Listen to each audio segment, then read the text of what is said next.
Why don't you have the discipline to run your business as if you're exiting now? Why don't you know the asset value of your business? Why are you putting up with subpar teams? Why don't you have clear financials? This was the call to arms from people who are selling for dunzo money.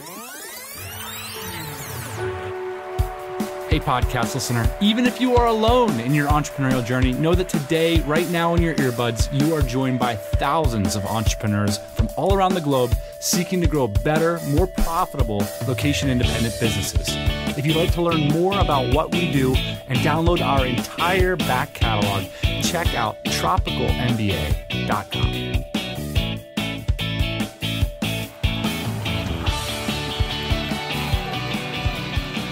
Happy Thursday morning, everybody. Welcome back to the podcast. It's just me, a mic, and a Google Doc.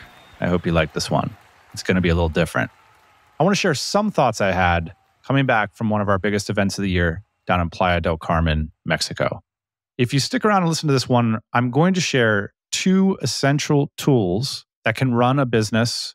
You can basically run a 1-person or a 1,000-person business with just two tools. This is one of my fundamental insights from the event.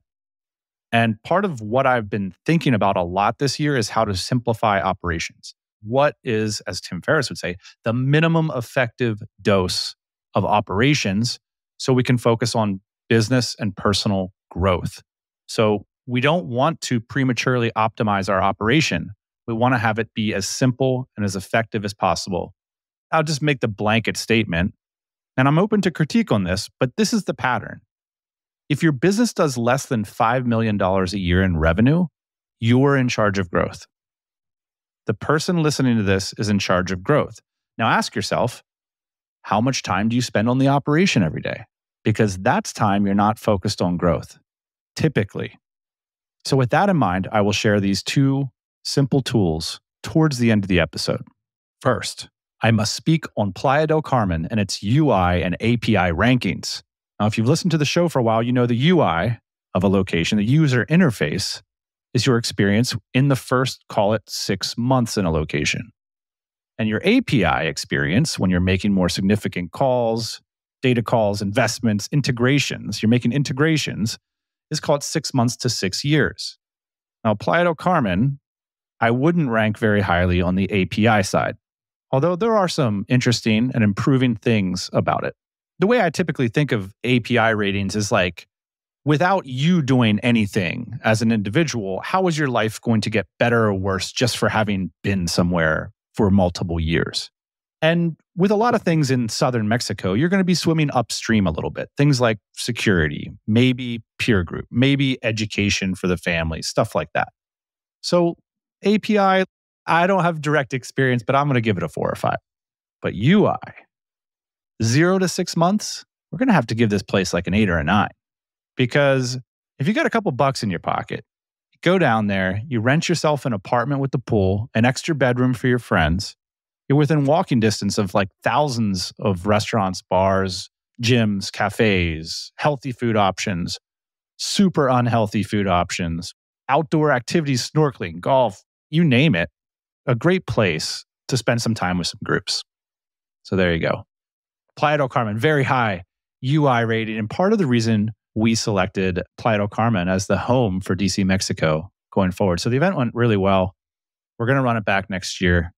We already have a bunch of pre-sales. And yeah, that was the goal, is to find a new home in the Western Hemisphere for these larger DC events. And I think we did that.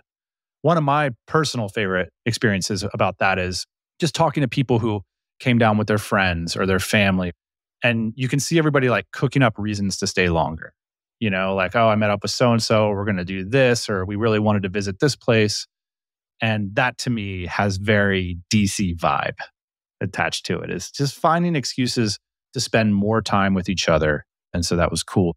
So I want to talk personal life at the top here a little bit, actually by request and encouragement from a lot of listeners. This was the shortest amount of days I've ever spent at a DC event.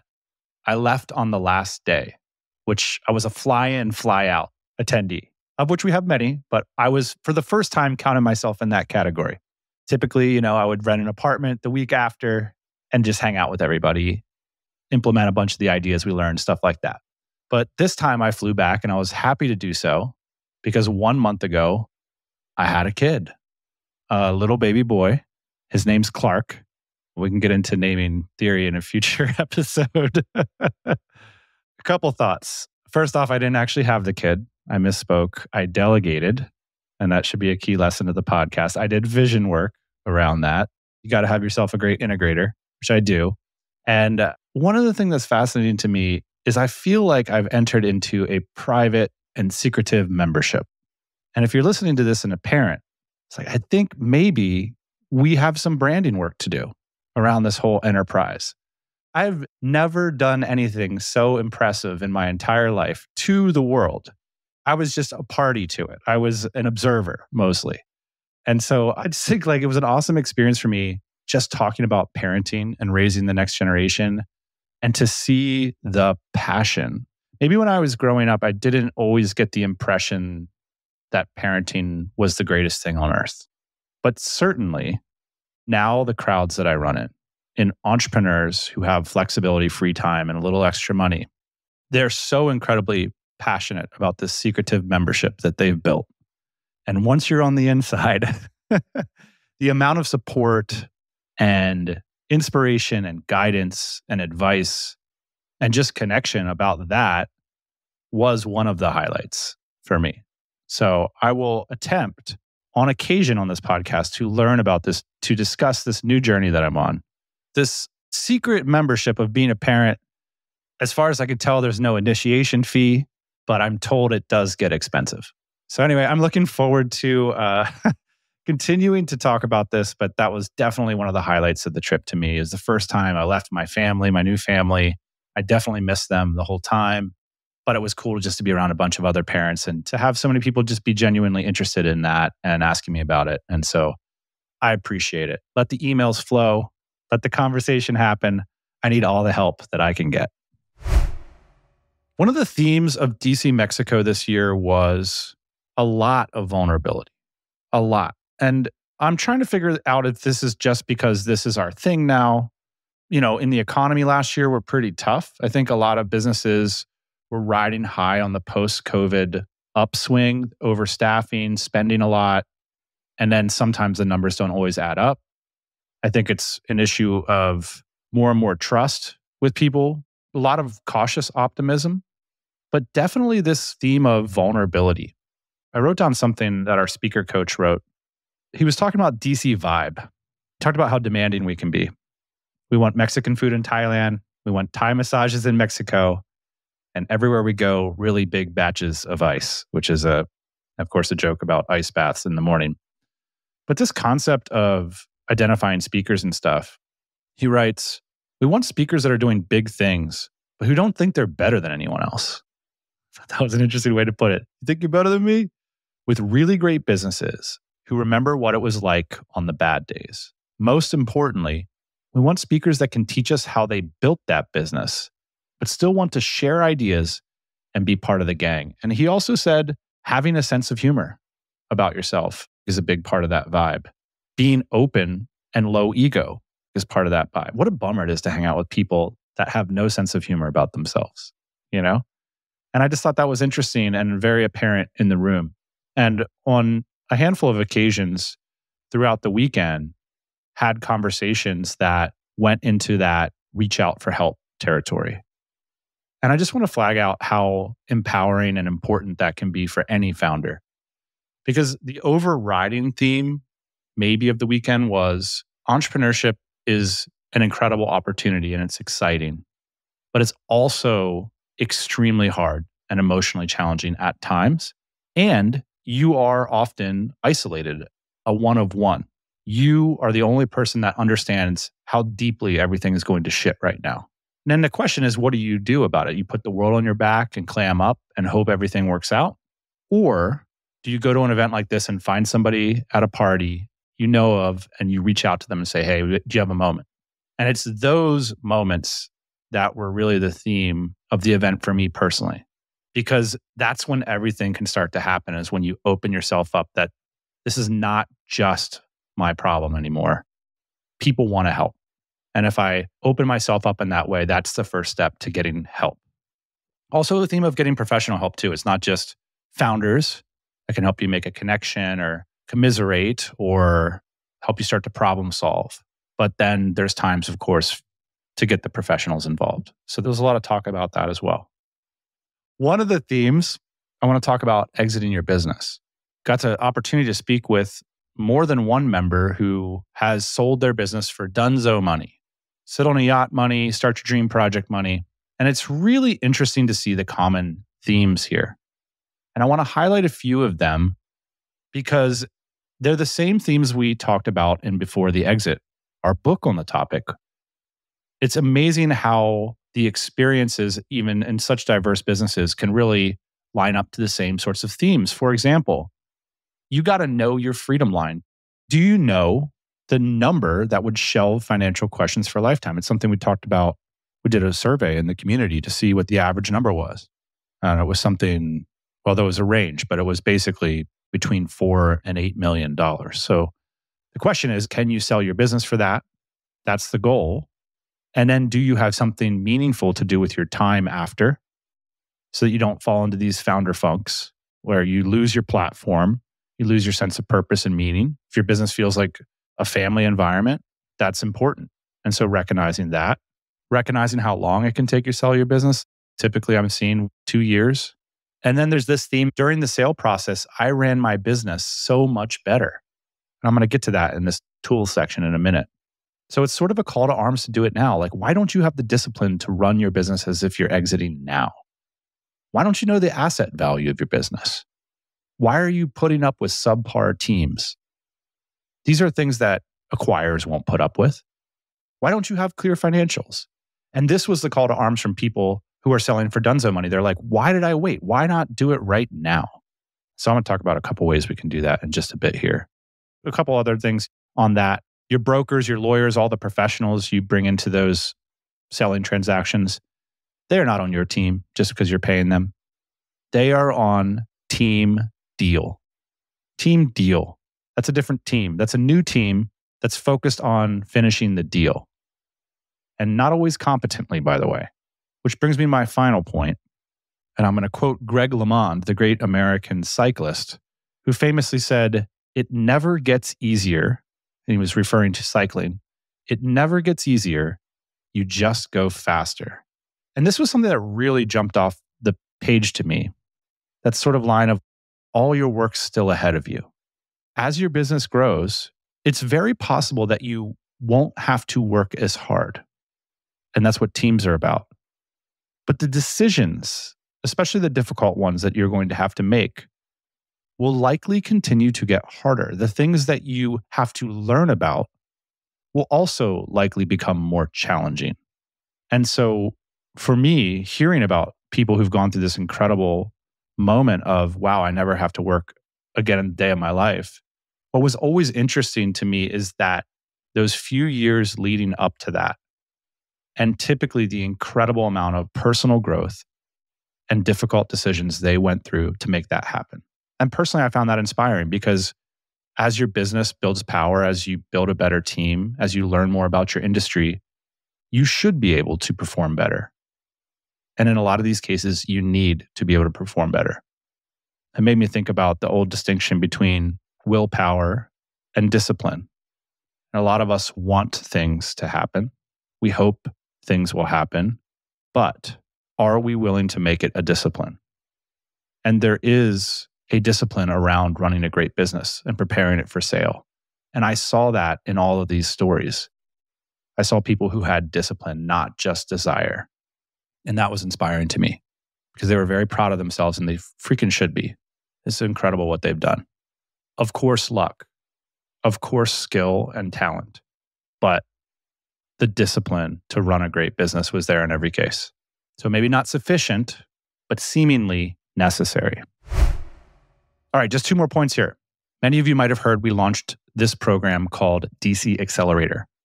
DC Accelerator is designed to help you get to $1 million in revenue. It does so through a variety of means. The first is accountability with a coach. The second is by mentor sessions with experts who've done it, case studies, hearing directly from people who are at 7 figures and beyond. And the third is by that community element of support and inspiration. One of the coolest parts about launching this product before we went on to Mexico is I got to talk about it all weekend and develop the concept of what this new community is going to be with our customers. So I thought it would be interesting to just talk about some of the questions people have had.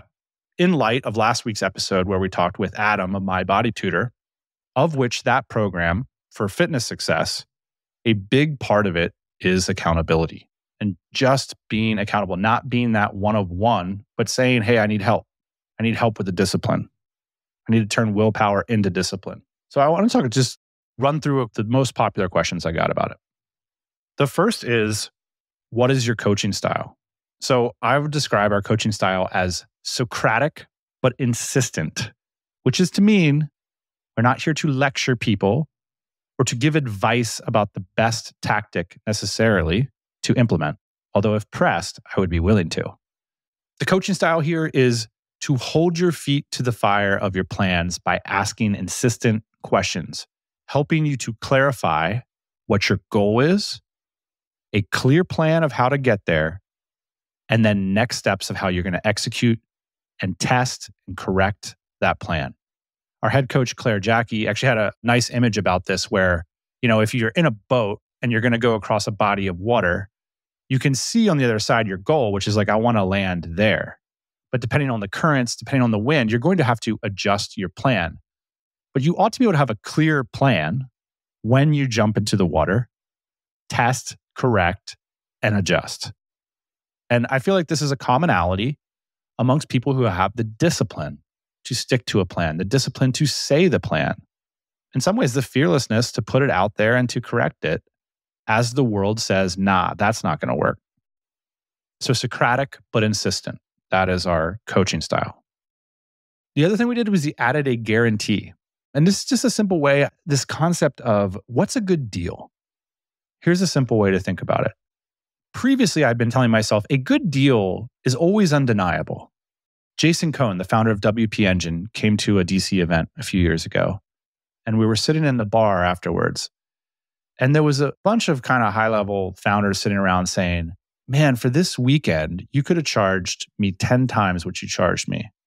And I would have been completely happy to pay it. The obvious thought there is like, well, you're underpriced. You should charge more, all that. And then Jason said something that was so striking. I'll never forget it. He said, no, that's exactly what you need your customers to say, that they're getting way more value than they're paying for. And that always stuck with me.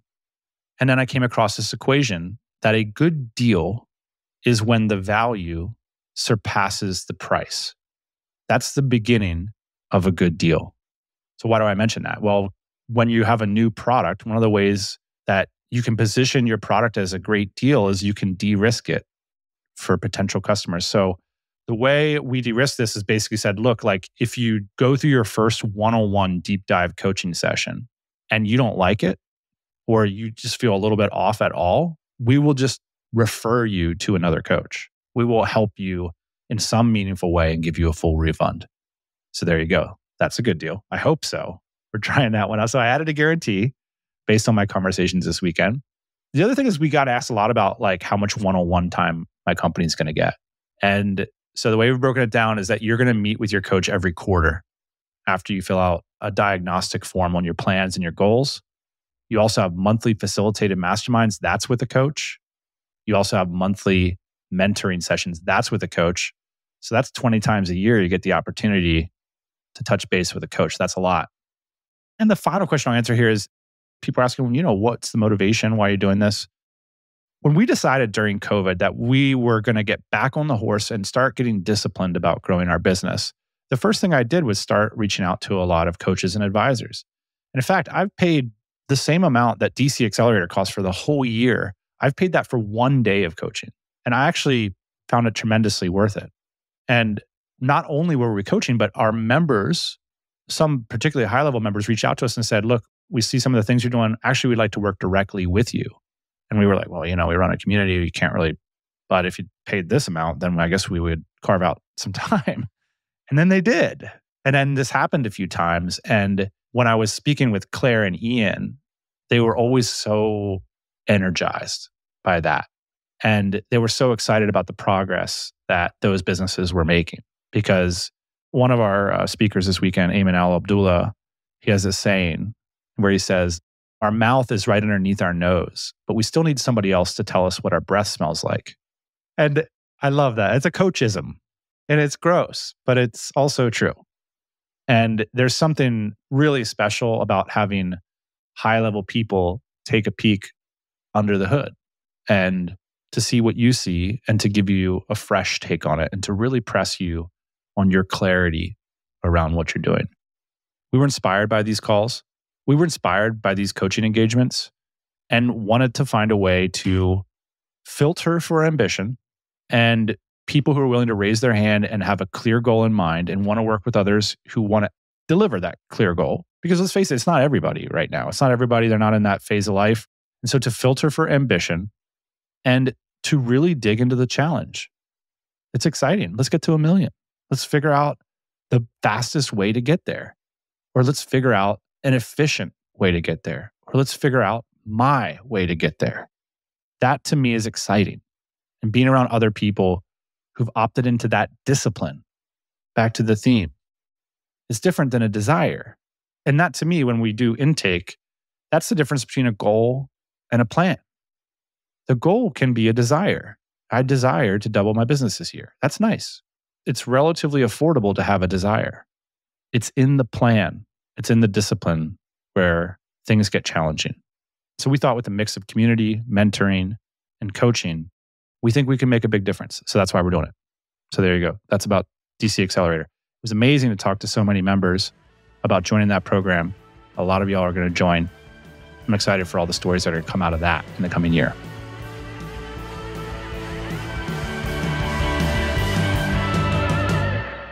All right, at the top, I promised I would talk about the 2 tools that you can use to run a 1-person business or a 1,000-person business. Now, part of my deal here has been just trying to simplify the concept of the operation of a business. So goals, plans, systems, GPS is something that we've been talking a lot about internally. It is a way to just boil it down and keep it simple. And of course, you can go as deep as you want into any one element of goals, plans, or systems. You could talk about systems for the rest of your career. But for the average business doing a couple $1 million in revenue, we can keep it simple. Okay, so this is the sort of stuff that I'm looking for. Tools that empower founders. Well, Richard Jalichandra, who's one of our coaches in DC Black and has an excellent career as a CEO. So he was the founder of the first Amazon aggregator. He was the CEO of ClickBank, of bodybuilding.com, a fantastic business person. He said something that really caught my attention, and he was speaking for himself. I really only need 2 tools to run any business. And those 2 tools are a cash flow forecast and a plan. My ears perk up because this is simple. And he made a couple arguments for this. The first is, with the cash flow forecast, a lot of us have an intuition about where our business is going to go. Let's get that down on paper. If you don't currently have a fractional CFO, you'll be blown away about how affordable it can be, especially for a simple business, to get a cash flow forecast that includes your actuals and allows you to change assumptions for best case, medium case, worst case scenario outcomes, and allows you to change the values for, well, we think we're going to sell this much of this product, this much of this product. Here's the costs involved. Here's where we're going to be in 6 months. Here's where we're going to be in 12 months. Here's where we're going to be in 2 years.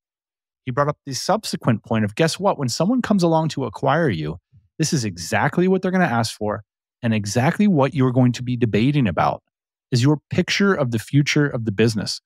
Why don't you have a picture of the future of the business? The answer for a lot of bootstrappers is because, well, it's in my head. And this is why I sort of stopped on this point. Think about the number of times on business podcasts in the past couple of years you've heard the term cash flow forecast. Why don't we hear about it more? If it's so utterly important. Is it important? I have a hypothesis. One is that I think a lot of the best-in-class businesses that we hear about as case studies take this for granted. They take it so for granted, like, hey, eat better, exercise more, that they don't even mention it, right? They talk about something new, but this is at the center. This is eating better and working out more. Have a cash flow forecast that you review every month. When Ian and I decided to get serious about our business, it's the first thing we did. When we went to that super high dollar coaching session, it was the first thing the coach asked us for. And we did a napkin math version of it. So it doesn't need to be super official. Rip open a spreadsheet, type in your trailing 3 months, your trailing 12 months, and figure out where you're going and figure out what numbers make a difference. That's the main thing. Figure out what numbers make a difference. You'll be able to see how much your business is worth, what kind of cash you're projected to have on hand in a few months. And importantly, you'll know how to invest money so you can get maximum ROIC, return on invested capital. How are you investing your money to get the maximum results? For most of us, that's going to be in people. Do you know exactly when you need to hire the next person? Do you have a financial story about that? These are all things that have been extremely empowering to me and are simple to do. So I wanted to flag that up. If you don't have a cash flow forecast, get a fractional CFO, hire somebody on a part-time basis, on a monthly basis. Ian and I get a Loom video where it lets us know where we're at, whether we're tracking on our goals, and then ask us importantly, do these key assumptions still hold? Are these things still going to happen? What's the best case? What's the worst case? Let's plan for both. Even though for the best-in-class businesses, this is taken for granted and therefore not talked about very much, one of the results of that is remarkable number of bootstrappers just don't do this at all. Could it be that we're insecure about numbers because we don't know math, because we don't know finance or accounting? We think we can't generate a cash flow forecast. That is not true. This is something you can do in less than an hour. You can sit down and start to figure it out. During COVID, when we were sitting down and thinking about our future and figuring out how to invest our money and our time better, the first thing I did, because I wasn't going to go hire a fractional CFO, is I made a cash flow forecast based on what I saw in our accounting program. Because just looking at the books wasn't going to cut it for me. I needed to see what these numbers look like in the future. And so I basically built my own homebrewed version of this.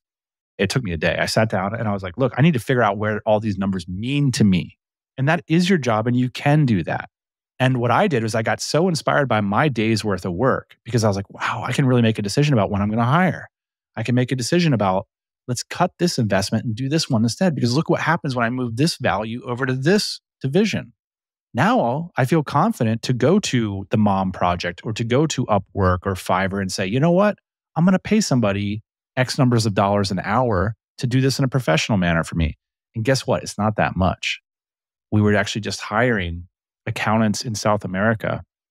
You'd be blown away. People that worked at incredible branded accounting firms based in South America, what they're willing to work for, less than $20 an hour. Get that confidence by doing it yourself, right? We're entrepreneurs. Get in the numbers. If you have a basic working understanding of this stuff, your life's going to get easier and you'll feel more empowered. So there you go. Yeah, and I mean, remember what we talked about, the common lessons of exiting. This is the picture that you'll be debating with potential acquirers. What does your business look like in the future? One of the things that Richard implored us to consider is have an ambitious, strong vision for yourself. Know where you're going. And because that's exactly, the acquirers are going to come in with their own version of that for you.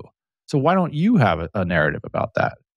When a lot of things in entrepreneurship are unclear and uncertain, here's at least historical data that's true. We all have data, sales data, cost data. That's true. It happened. So what can we learn from that? This is a methodology for us to take one thing that's solid in our business. What happened in the past 12 months, in the past month? And what does that say about our future?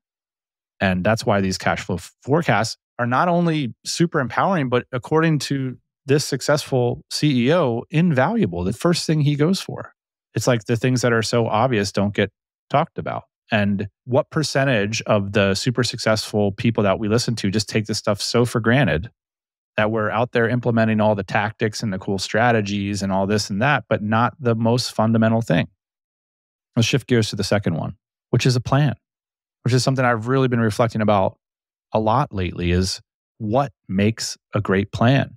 And often they're just painfully simple. And that's why they're so good, because you have to write down something simple that's understandable to others, that is correctable, that is falsifiable, that will change based on changing data, that is informed by historical data, and importantly, one that is measurable.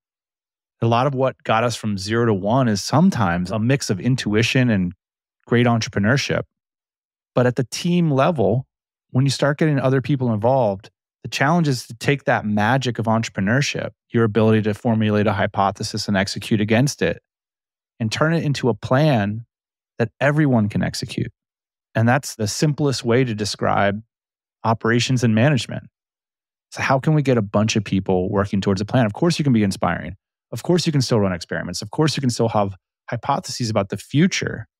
But what about every single day, wake up, eat less, exercise more? What's the default? What are people working on in unison on a day-to-day basis? That's your plan. And those people are there because it makes sense in your financial forecast. So that's why I think this combination of the financial forecast and the plan, and a plan is just as simple as Richard said, he does it in a presentation. The plan is simply projects or regular tasks that lead to supporting metrics of the goal. And they're clear as day for everyone to know about, to correct, to execute on, to measure against, and to improve. It's interesting how making of plans, all of a sudden, the more serious I get about business, the more passionate I get about this concept of a plan. And sometimes the simplest and most effective things, eat less, work out more, is the easiest thing to overlook. So that's it. A solo episode. I hope you enjoyed it. Sometimes it feels a little weird just sitting here talking, reading off the notes. I don't know. Can I blame the kid for it? Can I blame the kid for my temporary poor judgment and lack of sleep? I don't know. Maybe you can start to do that. I want to thank everyone who came down to DC, Mexico this week. Another incredibly inspiring event. And I want to thank all of you for listening. My email is dan@tropicalmba.com. Always love to hear from you, your thoughts and ideas and your feelings about how we can build a better podcast. Thanks for listening. We'll see you next week. Hey, thanks for listening to the Tropical MBA podcast. You can go to tropicalmba.com, get access to hundreds of back episodes and all kinds of other goodies. Load up your iPod. That is the cheapest way to fly business class on your next international flight. We will see you next Thursday morning, 8 a.m. Eastern Standard Time.